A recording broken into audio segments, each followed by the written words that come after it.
Okay. Hi, I am Kate Bachman, Senior Editor with Metal Forming Magazine, and it's my pleasure to be here today with Jeff Umlor, President of Walker Tool and Die.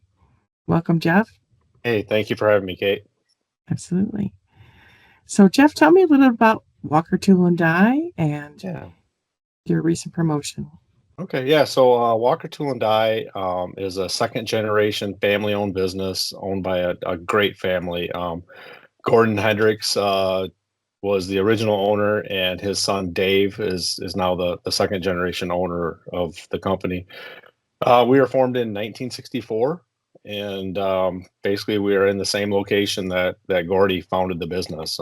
We've gone through obviously several um, additions over the years, and right now we're about 100,000 square foot manufacturing facility where we design, build, and manufacture sheet metal stamping dies, kind of for the appliance, automotive, heavy truck, um, get into aerospace a little bit, just kind of a full service, from estimating on through tool shop runoff, and then we'll support at home line startups as well.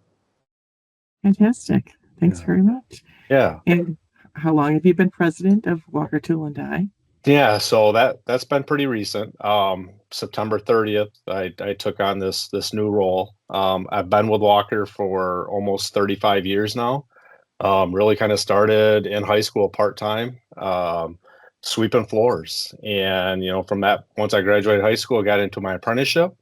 So finished my apprenticeship as a journeyman die maker. From that time, I went into our CAD CAM department where I did a lot of 3D surfacing and CNC programming. Did that for quite a while. And then in 2009, I got into different management positions. So I've been in, whether it be operations, engineering, business development, and then now my current role. Very cool. You've really Yeah. progressed through the Yeah. years. Yep. Fantastic. And very cool that you're a journeyman tool and die maker. Yeah. Um, so, can you recommend some resources, books, videos, podcasts, or other company leaders that you follow that Yeah. you found interesting or helpful, especially in making your move to president? Yeah, for sure. There's a lot of great books out there for sure. Some of them that I have read is, Toughness by Jay Billis. Great Game of Business. I think that sports and business can really tie in together, very well.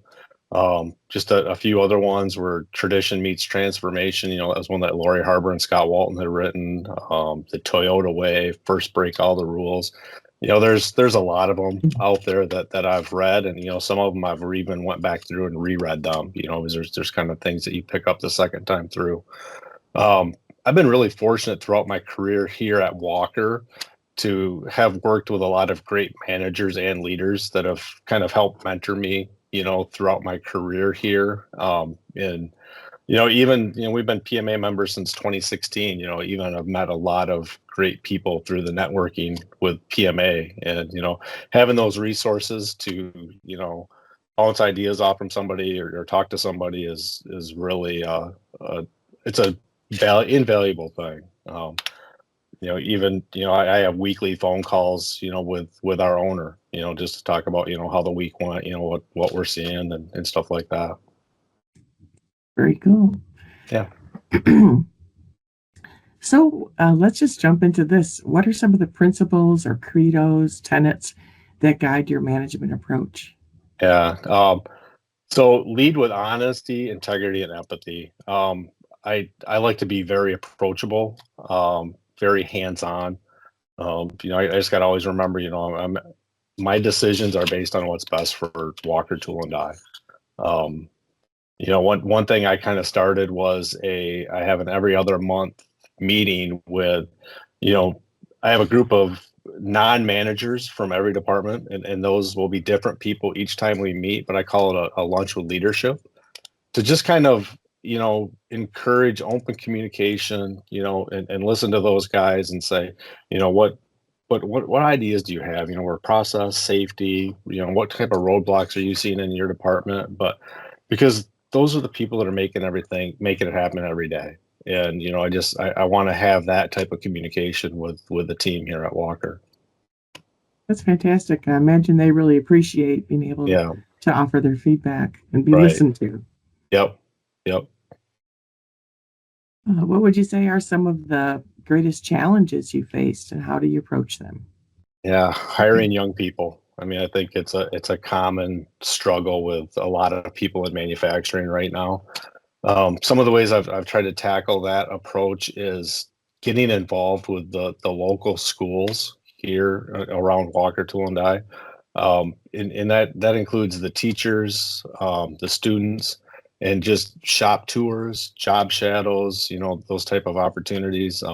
We were fortunate enough, towards the end of last year, there was a local school right by us that we had just over 40 teachers come through in two different groups as kind of an in-service for them. But, because they're the ones that can kind of direct those kids, in a direction for sure. And, just kind of take their what their mind thinks about manufacturing and really show them what it's about. It's high tech equipment with very high skilled people running it. Do you find that anybody's surprised by that?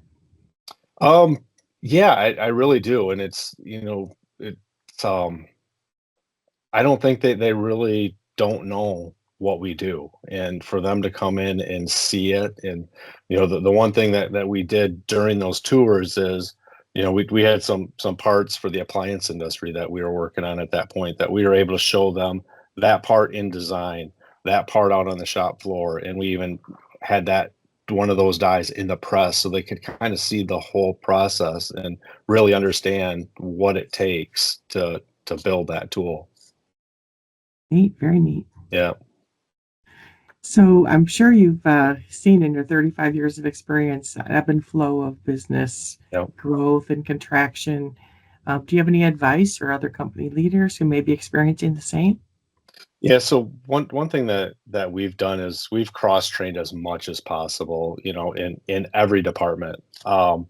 We have a fairly flat work chart here, and most of our managers are very hands-on working managers that will do whatever it takes to get the job done. I mean, we've got designers that can go out on the shop floor. We've got guys in simulation that help in estimating. Simulation helps in design. I mean, there's just a lot of cross training, and I think that as the business moves, then the work moves through the business. And if you can move guys around and keep them busy, that's much better than, having to talk about layoffs or anything else. So I think that's really been beneficial for us.